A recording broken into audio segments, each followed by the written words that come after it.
Police station complaint ಕೊಟ್ಟಾಗ ಆ complaint ಏನು ಮತಾಂತರಕ್ಕೆ ಪ್ರಚೋದನೆ ನೀಡ್ತಾರೆ ಅನ್ನುವಂಥ ಕಂಪ್ಲೇಂಟ್ ಅಂತ ಕೊಟ್ಟಿದ್ದಾರೆ. ಕಂಪ್ಲೇಂಟ್ ಅಂತ ತಗೊಳ್ತಾರೆ, FIR ಮಾತ್ರ ನಮ್ಮ ಮೇಲೆ, ಯಾರು ಇಲ್ಲ ಅವ್ರ ಮೇಲೆ FIR. ಯಾರಲ್ಲಿ ಇದ್ರು, ಯಾರು ತಪ್ಪು ಮಾಡಿದ್ರು ಅವ್ರ ಬಗ್ಗೆ ವಿಚಾರಣೆ ಮಾಡುವಂತ DDPR ಅನ್ನು ಟ್ರಾನ್ಸ್ಫರ್ ಮಾಡ್ತಾ ಇದೆ ಸರ್ಕಾರ. DDPR ಅನ್ನ ಟ್ರಾನ್ಸ್ಫರ್ ಮಾಡಿದ್ದು ಯಾಕೆ?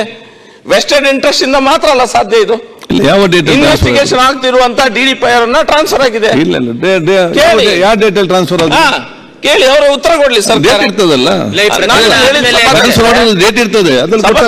ಇದು ವಿಷಯ ನೋಡಿ, ಒಂದು ನನ್ನ ಮೇಲೆ ಕೇಸ್ ಹಾಕಿದ್ದಾರೆ. ನೋಡಿ, ಇಡೀ ಫ್ರಾಡುಲೆಂಟ್ ಕೇಸೆ. ಶರಣ್ ಪಂಪೆಲ್ ಇಲ್ಲ ಸ್ಪಾಟ್ ಅಲ್ಲಿ ಯಾವ್ದಾದ್ರು ಒಂದು ವಿಡಿಯೋ ತೋರಿಸ್ಲಿ ಅವರು. ಶರಣ್ ಪಂಪೆಲ್ ಶಾಲೆಗೆ ಬಂದಿದ್ದಾನಂತ ಒಂದು ವಿಡಿಯೋ ತೋರಿಸ್ಲಿ ನೋಡುವ, ಅಥವಾ ಒಂದು ಫೋಟೋ ತೋರಿಸ್ಲಿ. ಶರಣ್ ಪಂಪೆಲ್ ಶಾಲೆ ಹತ್ರ ಹೋಗ್ಲಿಲ್ಲ, ನಾನು ಶಾಲೆ ಹತ್ರ ಹೋಗ್ಲಿಲ್ಲ. 2 ದಿನ ಆದ್ಮೇಲೆ DDPR ಸಸ್ಪೆಂಡ್ ಮಾಡ್ತಾರೆ. ನಮ್ಮ ಕಂಪ್ಲೇಂಟ್ ಅನ್ನ ಟೀಚರ್ ವಿರುದ್ಧ ಯಾರು ಪೇರೆಂಟ್ಸ್ ಕೊಟ್ಟಿದ್ದಾರೆ ಅದನ್ನ FIR ಮಾಡುದಿಲ್ಲ, ಪುನಃ ನಮ್ಮ ಮೇಲೆ FIR ಹಾಕ್ತಾರೆ. MLA ಗಳ ಮೇಲೆ FIR ಹಾಕಿ ನಾವೇನು ಅದನ್ನ ಮಾತಾಡ್ಲೇಬಾರ್ದಂತನ? ಏನು ವಿಷಯ? ಈಗ ನಾನು ಇಲ್ಲ ಅಂತ ಒಪ್ಕೊಂಡಿದ್ದಾರೆ ಮಂತ್ರಿಗಳು. ತನಿಖೆ ಮಾಡಿ ಮಾನ್ಯ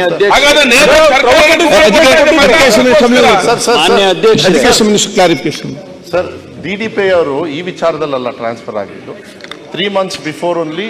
ಮಾನ್ಯ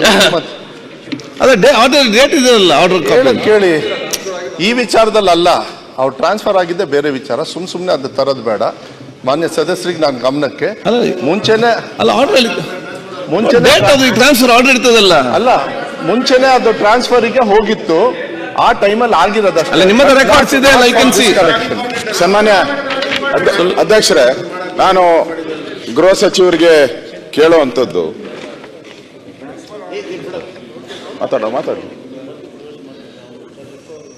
ಗೃಹ ಸಚಿವರಿಗೆ ನಾನು ಕೇಳುವಂಥದ್ದು, 2 ಕಂಪ್ಲೇಂಟ್ ಆಗಿದೆ. 2 ಕಂಪ್ಲೇಂಟ್.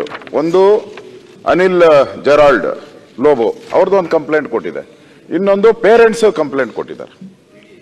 2 ಕಂಪ್ಲೇಂಟ್ ಕೊಟ್ಟಾಗ ನೀವು ನ್ಯಾಯಯುತವಾಗಿ ತನಿಖೆ ಮಾಡಬೇಕು ಅಂತಂದ್ರೆ 2 ಕಂಪ್ಲೇಂಟು ಇನ್ವೆಸ್ಟಿಗೇಷನ್ ಹಾಕಬೇಕು. ಫಸ್ಟ್ ಕಂಪ್ಲೇಂಟ್ ಕೊಟ್ಟಿರೋದು ಪೇರೆಂಟ್ಸು, ಮಕ್ಕಳು. ನಾನೇ ನೋಡಿದ್ದೀನಿ, ನಾನು ಸೋಷಿಯಲ್ ಮೀಡಿಯಾ ಎಲ್ಲ ಹೇಳ್ತಾ ಇರೋದು, ಚಾನಲ್ಗಳಲ್ಲಿ ನಾನೇ ನೋಡಿದ್ದೀನಿ. ಎಲ್ಲ ಚಾನಲ್ಗಳಲ್ಲಿ ಮಕ್ಕಳು ಮಾತಾಡಿದ್ದಾರೆ, ಒಬ್ಬರಲ್ಲ 4-5 ಜನ ಮಕ್ಕಳು ಮಾತಾಡಿದ್ದಾರೆ.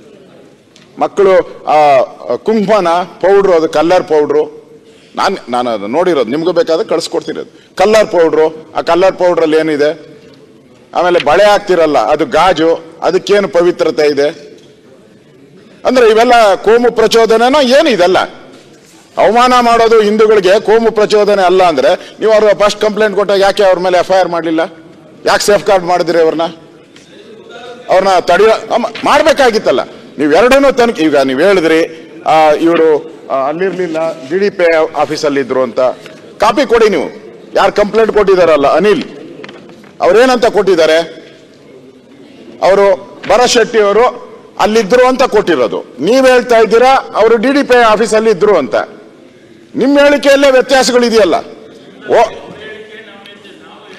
ಈಗ ನಿಮ್ಮ ಅಲ್ಲಲ್ಲ ಕಂಪ್ಲೇಂಟ್ ಮಾಡಿ ನಮ್ಮ ಸರ್, ಒಂದೇ ನಿಮಿಷ. ಕಂಪ್ಲೇಂಟ್ ಅಲ್ಲಿ ಏನಿರುತ್ತೋ ಅದನ್ನ FIR ಅಲ್ಲಿ ಮಾಡೋದು ನಾನು ನೋಡಿದ್ದೀನಿ. ಕಂಪ್ಲೇಂಟ್ ಇಲ್ದಿದ್ದು ನೀವು ಹೆಂಗ್ ಸ್ಟೇಟ್ಮೆಂಟ್ ಮಾಡ್ತೀರಾ? ಆ ಕಂಪ್ಲೇಂಟ್ ತಗೊಂಡು ನೀವು FIRದು ಅಲ್ಲಿಲ್ಲ.